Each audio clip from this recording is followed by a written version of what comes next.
So good morning to all. So today we will learn about the fatal side effects of the psychotropics and its management. So,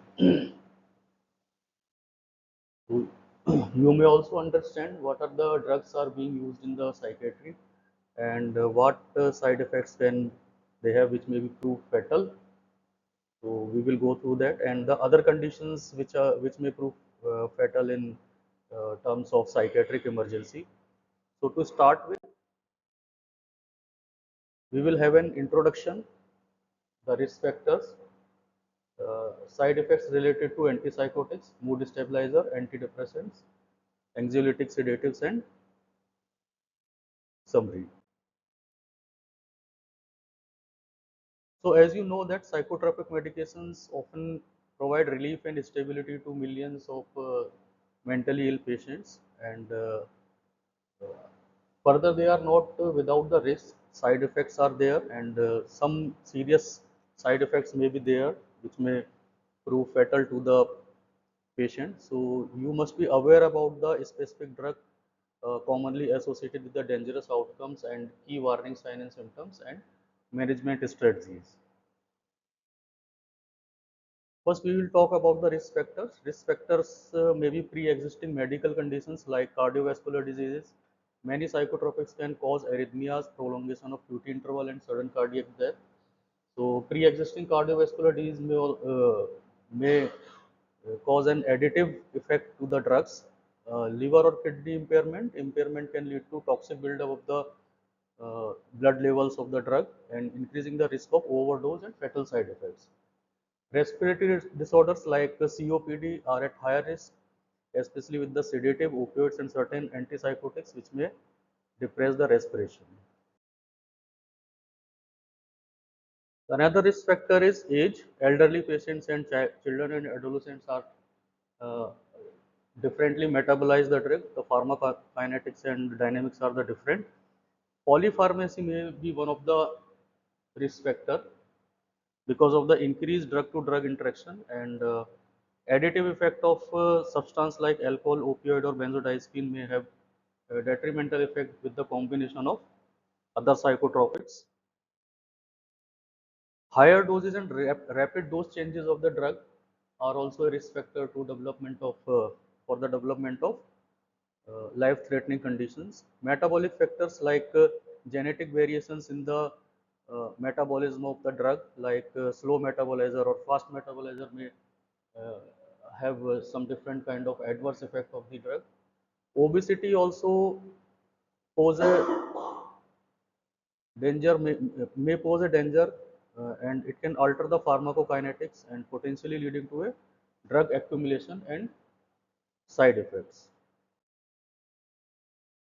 Non-compliance and abrupt discontinuation may also result in sudden withdrawal syndrome, and non-compliance itself can lead to therapeutic instability and may increase the risk of relapse, overdose, and adverse reactions. Substance abuse may combining psychotropics medication with substance of abuse increase the risk of overdose, respiratory depression, or cardiovascular events. Psychiatric conditions, high risk behavior like suicidal tendencies and tendency of hostility, agitation, and aggression may also lead to uh, syndrome like neuroleptic malignant syndromes. Pregnancy and lactation is also can have a teratogenic effect of drugs like valproic acid. Perinatal risk of drugs like benzodiazepine can lead to withdrawal symptoms and respiratory depression in newborns. There are black box warnings for the antipsychotics, which should be kept into the mind while treating with the antipsychotic drugs. Poor monitoring also a risk factor to development of lethal side effects. So now we will talk about the antipsychotics. Antipsychotics can cause cardiac changes, diabetic ketoacidosis, pneumonia, agranulocytosis, thromboembolism, and myocarditis. What are the factors and what are the mechanisms we will see. So regarding the antipsychotic, with dopaminergic D2 antagonist at mesolimbic area cause antipsychotic effect for the illness itself, and D2 receptor at nigrostriatal pathway can lead to extrapyramidal side effects, and binding at D2 receptor at tuberoinfundibular pathway may lead to hyperprolactinemia. Muscarinic M1 antagonist may lead to blurring of vision, constipation, urinary retention, sedation, memory impairment, and sinus tachycardia. At H1 receptor, it may produce sedation and weight gain. At alpha 1 adrenergic receptor action, dizziness, postural hypotension, bradycardia, and sedation may be seen with the antipsychotics. The risk of hypothermia is with the action at 5-HT2 receptor, and prolongation of QT interval is due to inhibiting cardiac potassium ion channels.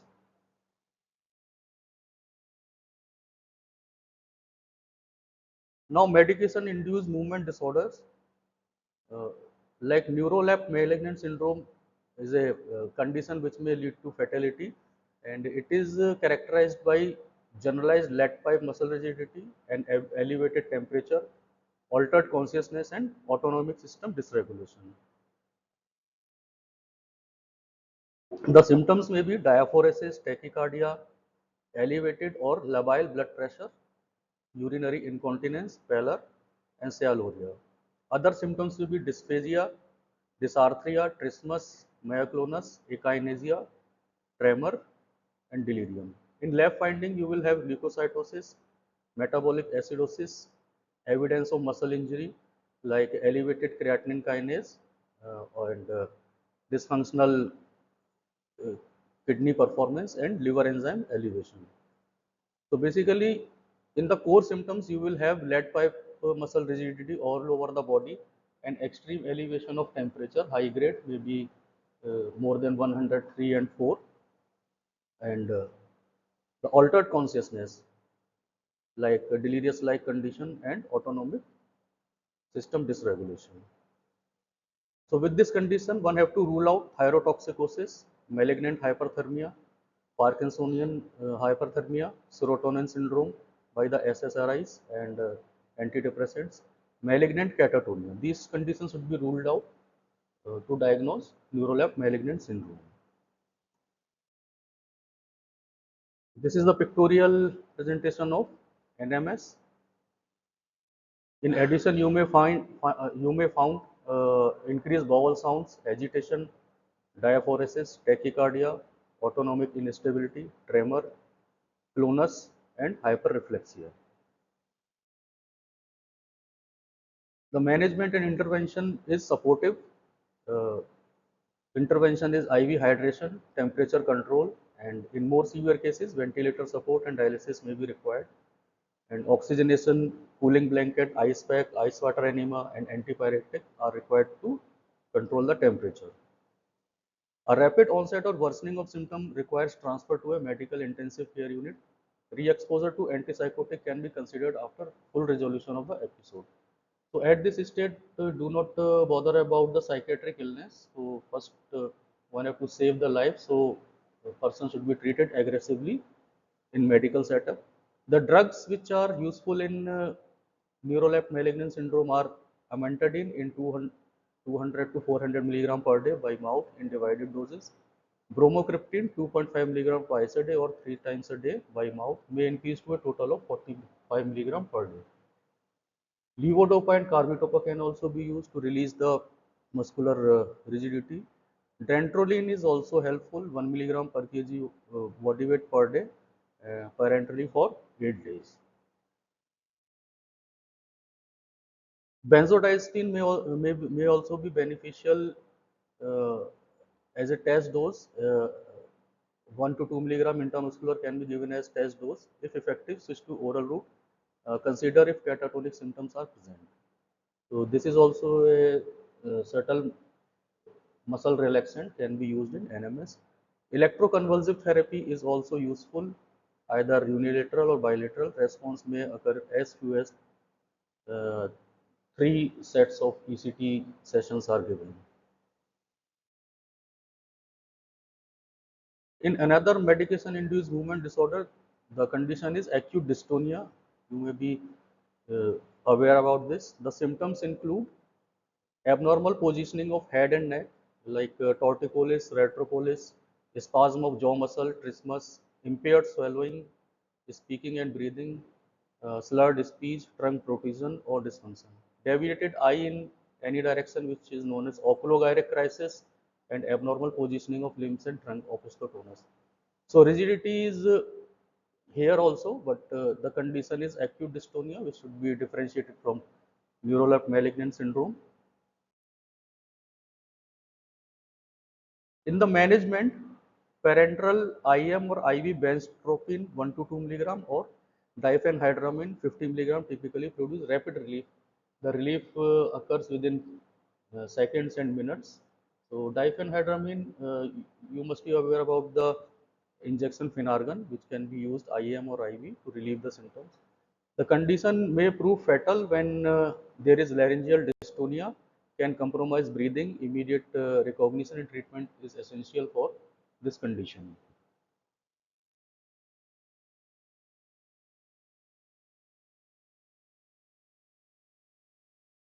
Antipsychotic related QTC prolongation, we all know that the cardiac potassium channel is hampered by the effect of antipsychotic and may lead to ventricular arrhythmia known as torsades de pointes. And this effect may be probably dose related, and QTC interval, uh, the cardiac QT interval is a useful but imprecise indicator of risk of torsades de pointes of increased cardiac mortality. So the drug which has high effect on the QT interval are any IV antipsychotic may produce that effect, and in oral form, pimozide, haloperidol, methadone, and certindol can cause uh, prolongation of QT more than of 20 milliseconds. Moderate effect can be seen by chlorpromazine, iloperidone, melprone, quetiapine, ziprasidone, zotapine, and tricyclic antidepressants as well. Low effect can be seen with all these drugs like amisulpride, clozapine, flupentixol, olanzapine, and risperidone. Other reported antipsychotic induced changes include atrial fibrillation, giant P waves, T wave changes, and heart block. This should also be kept in the mind while you receive such a patient who is on antipsychotic. The drugs which has no effect on QT interval is worthy to note. The safer drug in relation to cardiac activity, the one is aripiprazole, the paliperidone, SSRIs, reboxetine, nefazodone, mirtazapine, MAO inhibitors, carbamazepine, gabapentin, lamotrigine, valproate, and benzodiazepines.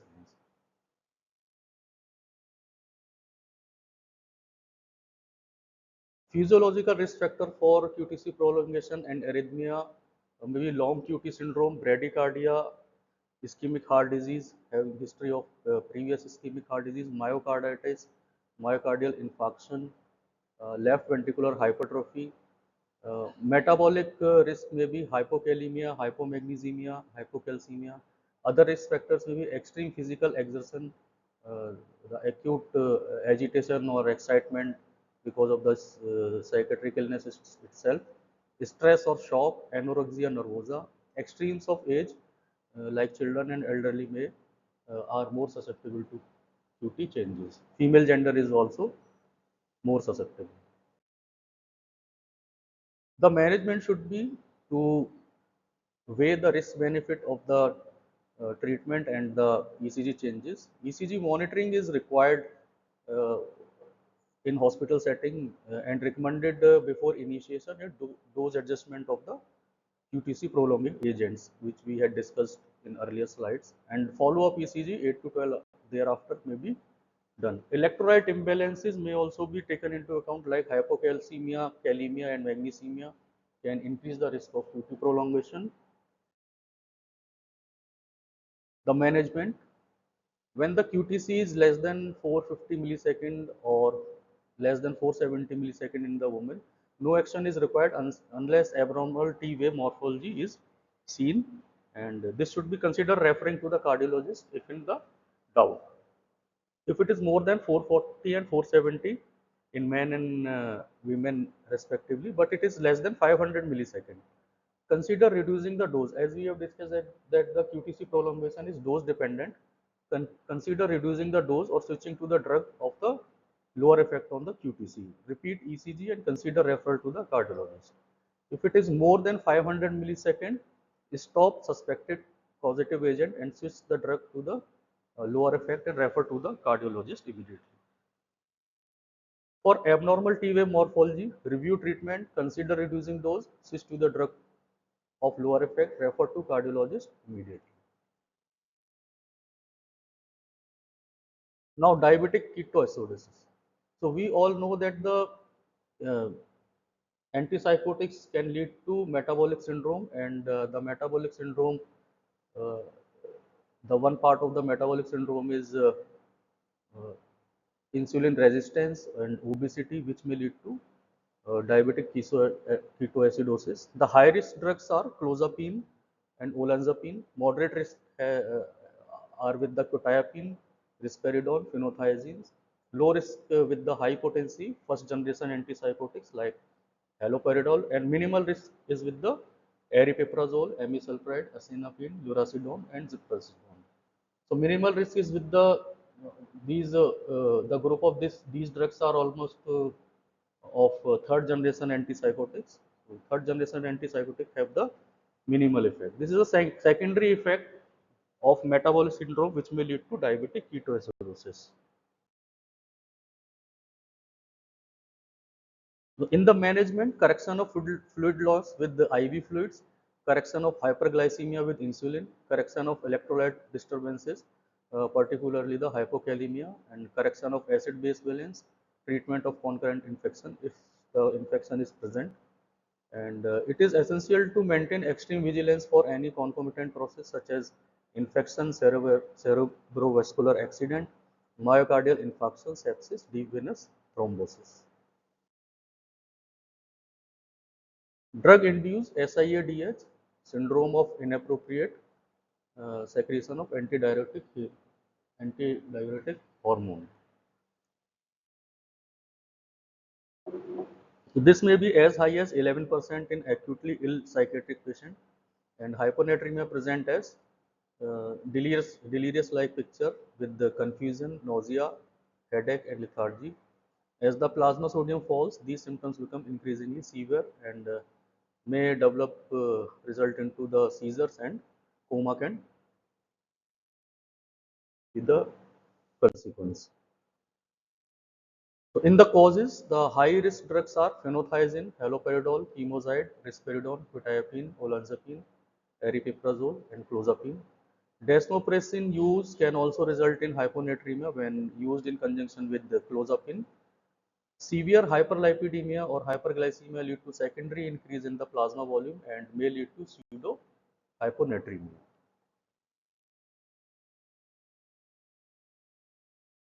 Management is in mild fluid restriction with careful monitoring of serum sodium can be done. Refer to a specialist medical care if sodium is less than 125 millimole per liter, and that should be treated in emergency units or in the intensive care units. Switching to a different antipsychotic may be one of the step, and there are sufficient data available to guide the choice.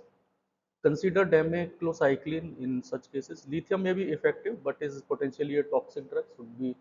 Can be used very judiciously. Remember that hyponatremia predisposes to lithium toxicity as well. Pneumonia. The mechanism by which antipsychotic increase the risk of pneumonia is not known. The possible mechanism may include sedation, dystonia, dyskinesias, dry mouth causing poor bolus transport, leading to aspiration and so increasing the risk of aspiration, general poor physical health, and perhaps some ill-defined effect on the immune response. So, inactivity may be the cause of pneumonia in patients who are on the antipsychotics. So, pneumonia should be managed as per protocol. You are already must be doing the management of acute pneumonia. So, protocol should be followed for these cases also. So this is the drug clozapine, which has a particular indication for schizophrenia, and it is considered to be a drug which has effect on resistant schizophrenia, but the drug has also certain specific side effects which can be taken into account. The one is agranulocytosis. It is a life-threatening adverse effect, and it may be found in 0.8% of population. The mechanism is not clear, and the target cell may be myeloid precursor or mature neutrophils. So in agranulocytosis, if the TLC counts fall very rapidly uh, by more than 30% or below the 3000 in total, the this condition can be considered of and to be act accordingly. Thromboembolism, the risk of thromboembolism is estimated to be 1 in 2000 and 1 in 6000 patient treated. Thromboembolism may be related to clozapine observed effect on antiphospholipid antibodies and platelet aggregation. So it seems most likely to occur in the first 3 months of the treatment. So both these conditions should be considered if the patient is on clozapine. The another effect of clozapine is myocarditis. And myocarditis is a side effect of adverse effect of clozapine and should be taken into account if the person is on the clozapine. And the symptoms include hypotension, tachycardia, fever, flu-like symptoms, fatigue, dyspnea, and chest pain. Signs include ECG changes such as ST depression, enlarged heart on radiography or echo, and eosinophilia. So these are the signs for myocarditis when the patient is on clozapine. The reason may be rapid dose increment of the drug, concurrent use of sodium valproate with the clozapine, and older age are the risk factors. Further, cardiomyopathy can also be the adverse effect of clozapine, and immediate cessation of clozapine is required and referral to the emergency unit and or intensive care unit is required. The symptoms may be palpitations, chest pain, syncope, sweating, decreased exercise capacity, breathing difficulty. You all know about the symptoms of cardiomyopathy. Younger patient may have an increased risk of sudden death. Lithium toxicity. So lithium is a drug which is used for mood stabilizing purpose. So mild toxicity can have symptoms like fine tremors of limb, cogwheel rigidity, GI disturbances. To the severe toxicity level, which may be present with coarse tremors of limb, delirium, stupor, clonus, seizure, and again QTC interval prolongation, renal failure, respiratory complication, and which may lead to coma and death. Management of lithium toxicity. You must have gone through the previous lecture on exclusively on lithium, and you must be aware of the management. The plan of management is to shift the patient to emergency room and discontinue the lithium immediately, do the complete physical examination and MSC. The lab value required for lithium in the blood, serum electrolyte, renal function test, ECG. For acute ingestion, gastric lavage should be done if it is taken voluntarily or accidentally in the excessive amount. Vigorous hydration and maintenance of electrolyte is essential. Hydration uh, and any patient with lithium greater than 4 milliequivalent per liter may require hemodialysis. Repeat dialysis may also be required until signs and symptoms are reduced. With sodium valproate, one can have fulminant hepatic failure as a serious adverse effect, pancreatitis, hyperammonemic encephalopathy, agranulocytosis. Stevenson-Johnson syndrome may occur with certain drugs which are used in case of psychiatric illness, and this is a form of toxic epidermal necrolysis. It is a life-threatening skin condition in which the cell death causes the epidermis to separate from the dermis. The syndrome is thought to be hypersensitivity complex that affects the skin and the mucous membrane. So you will find the lesion mostly in the skin and in the mucus. You can check for the oral cavity for the patient and other skin lesions. This condition begins with fever and sore throat and fatigue, which is commonly misdiagnosed and thereafter treated with antibiotics. Ulcers and other lesions begin to appear in mucous membrane, almost always in the mouth and lips, but also in the genital and anal regions.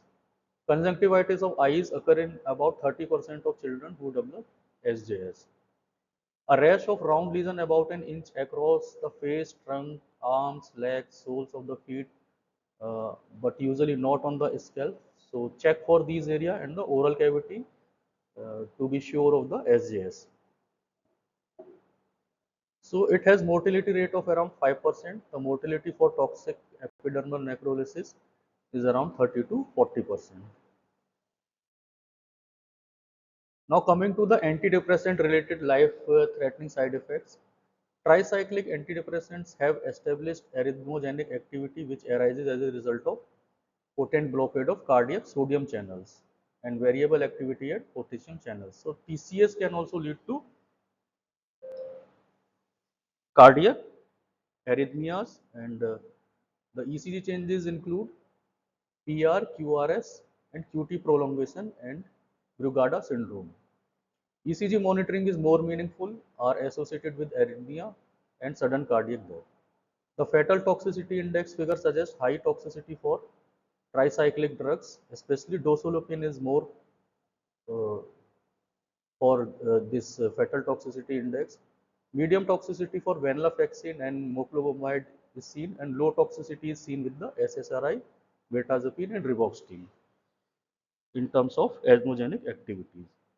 So the safer drugs are SSRI, mirtazapine, and reboxetine.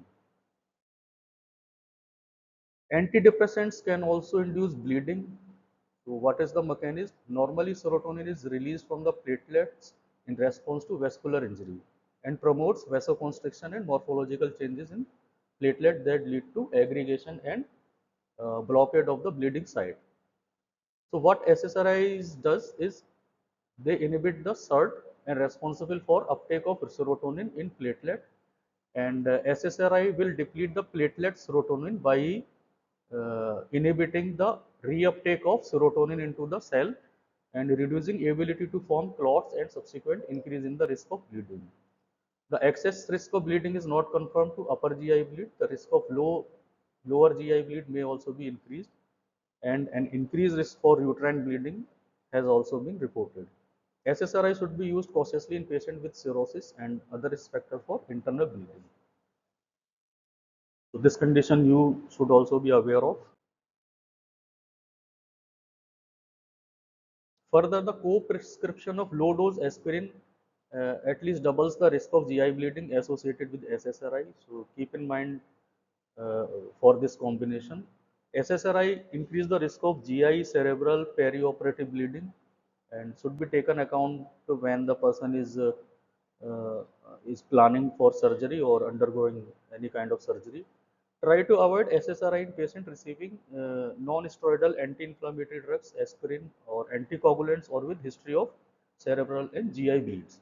If SSRI use cannot be avoided, monitor closely and prescribe gastroprotective proton pump inhibitor, uh, which may be somewhat useful to reduce the bleeding. Serotonin syndrome is also a serious side effect of drugs which are acting upon inhibiting the reuptake of serotonin in the brain cells. The clinical triad for serotonin syndrome is change in mental state like delirium like state, autonomic hyperactivity is there, neuromuscular abnormalities also be there in serotonin syndrome.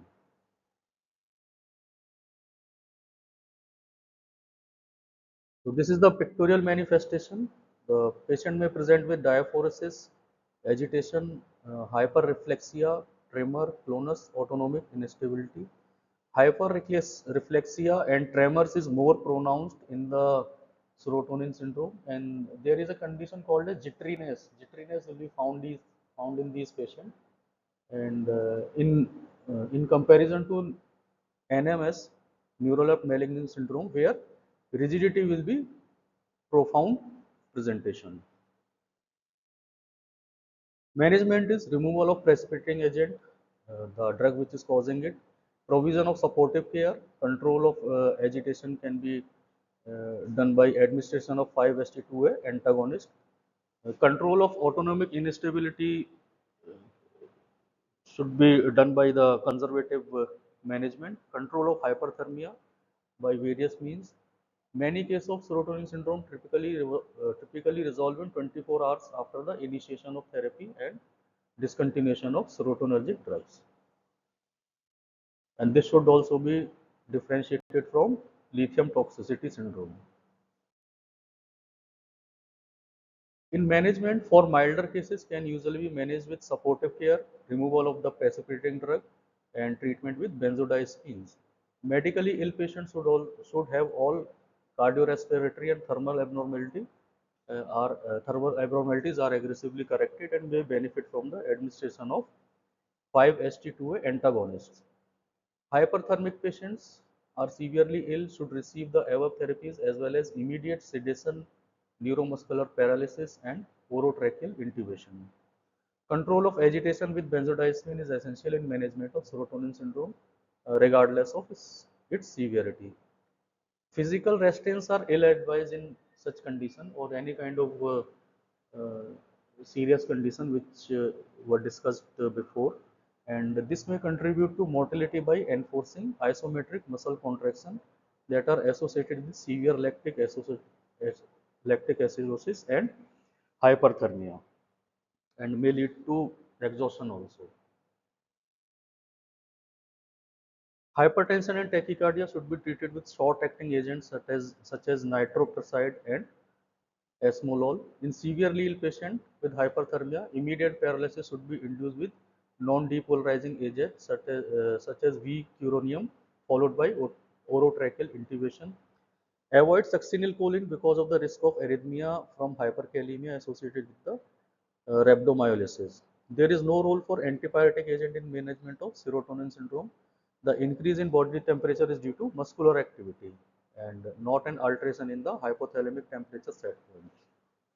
So antipyretics should be avoided and should not be used in case of serotonin syndrome.